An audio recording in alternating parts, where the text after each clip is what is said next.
8 नवेम्बर 2025 शनिवार मार्गशीर मासर गणेश चतुर्थी। एही दिन शनि और भगवान गणेशंकर महायोग बनुअछि।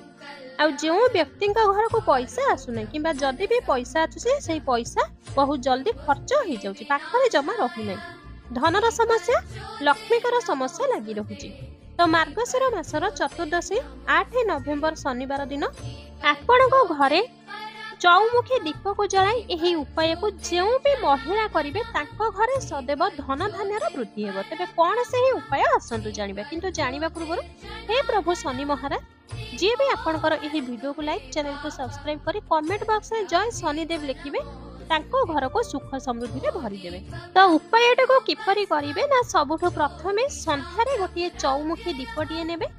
सेही दीप को आपणको घरर मुख्य द्वार रे नाही तो आपणकर चौरा मूल रे 6:45 रे जलाई देबे। तापरे ओम महालक्ष्मी नमः एही मंत्र को 21 थर जप करिवे। तापरे आपणकर मुख्य द्वार पाखकु जिवे, मुख्य द्वार पाखरे दरिद्रतार नाश हेउ एही कथा को कहिबे। तापरे आपण देखिबे किपरि आपणको जीवन रे चमत्कार घटुछि।